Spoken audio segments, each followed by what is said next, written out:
Dear Patriots, before the news starts, please subscribe to our patriotic channel by clicking the subscribe button. Give us a thumbs up to this video. Don't forget to leave your opinion below in the comments section. Share the news on Facebook and Twitter so your friends see it. Thank you. Hours after Kevin Spacey is accused of sex assault, he gets the worst news of his entire life. Well, it's official, House of Cards won't be back for another season following allegations that came to light against Kevin Spacey over the weekend, according to Fox News. Netflix is officially pulling the plug in response to fans calling for such a move. All of this comes less than 24 hours after actor Anthony Rapp told Buzzfeed that Spacey came onto him at a party when Rapp was only 14 years old. Spacey was 26 at the time.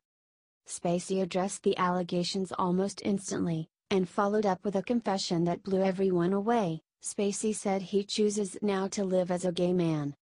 This is a major development by Netflix, which debuted its initial attempt at original programming with the first season of House of Cards. Proving to be an instant success, Netflix followed up with 5 additional seasons.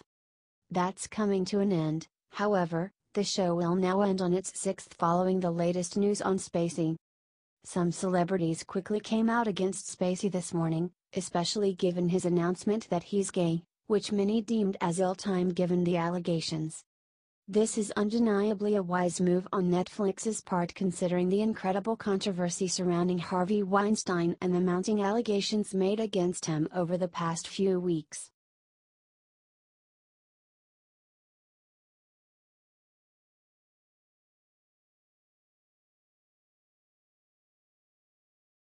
Truth hurts. What Sarah Sanders just said will be forever known as day liberal media's fake Russian story died. Sarah Huckabee Sanders just took on the entire White House press corps and kicked all their behinds across the room. She wiped the floor with them, and that is not an easy thing to do.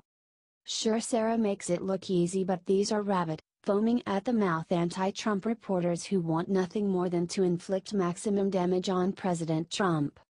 And today they were ready to pounce. Because Mueller finally charged Paul Manafort in the worst-kept secret in Washington. But there was a shocker today that gave the press some hope they could trap Sarah. Didn't work. Sarah is just too good.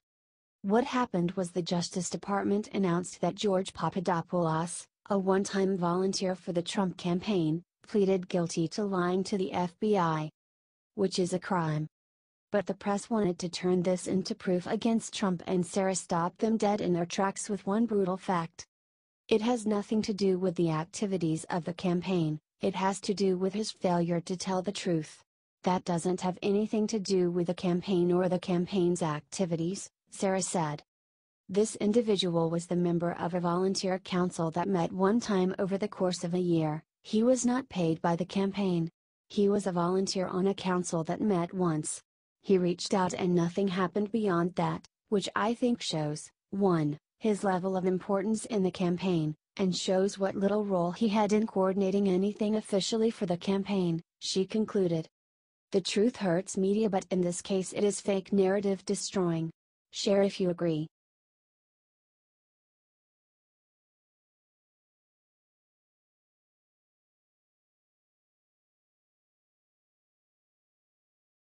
It's over. ESPN's next move will rain death on the NFL. They'll never bounce back.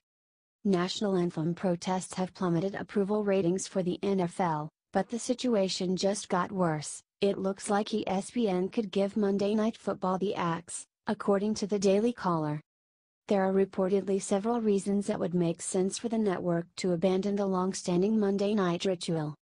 First, ESPN somehow managed to ninja their way out of contractual language that requires they carry NFL games in exchange for individual subscription fees.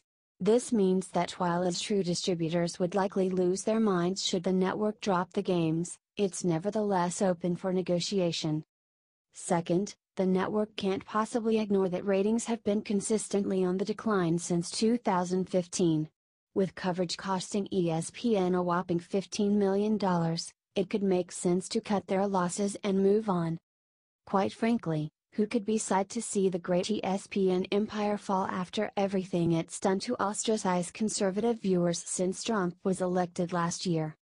A move like this one would inevitably devastate the NFL as well, which has simultaneously upset Trump supporters with the national anthem protests that have dominated headlines all season long.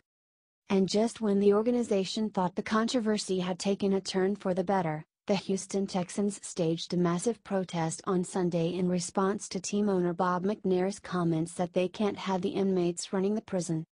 Yikes! The NFL's situation seems to get worse with every week.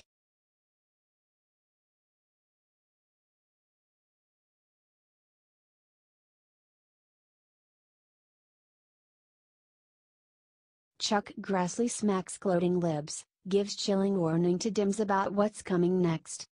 Chuck Grassley just came out and smacked gloating liberals right across the mouth. The left all came out of the woodwork today to gloat about unrelated, to Trump, charges against Paul Manafort. Then he warned the Democrats, and by that he means you Tony Podesta and the rest of the gang, about what's coming next. According to the Washington Examiner, Chuck said it is high time we started enforcing the FARA, Foreign Agents Registration Act, requirements. One of the charges levied against Manafort was failure to register according to FARA. A charge that caused Tony Podesta to step down from his high-powered job because he knows Mueller is out to get him next.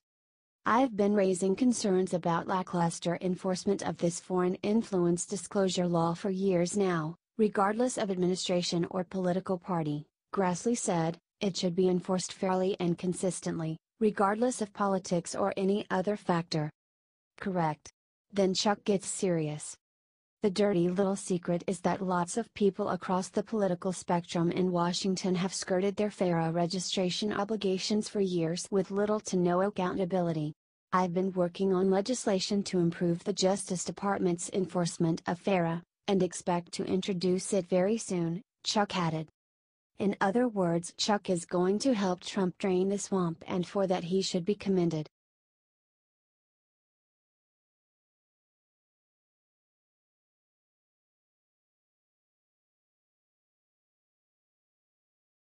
LeBron James struck dumb by what Stephen A. Smith just said about NBA players. Love him or hate him, Stephen A. Smith is going to give you his opinion. And after what he just said, the NBA players hate him.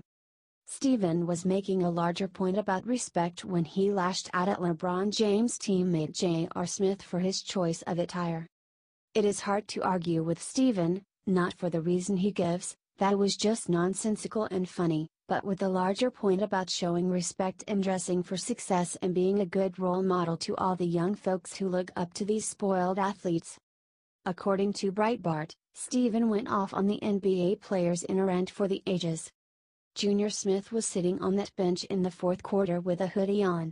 I don't know why the hell Nike made these damn uniforms that have hoods attached to it, by the way. You've got a lot of those white folks in the audience that's going to think it's Trayvon Martin being revisited.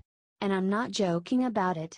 The bench is no place for somebody to be wearing hoodies, Smith said. Junior Smith was not pleased, and we are waiting for LeBron James to weigh in, as he seems to on every other topic. Do you agree with Stephen? Let us know below if you do.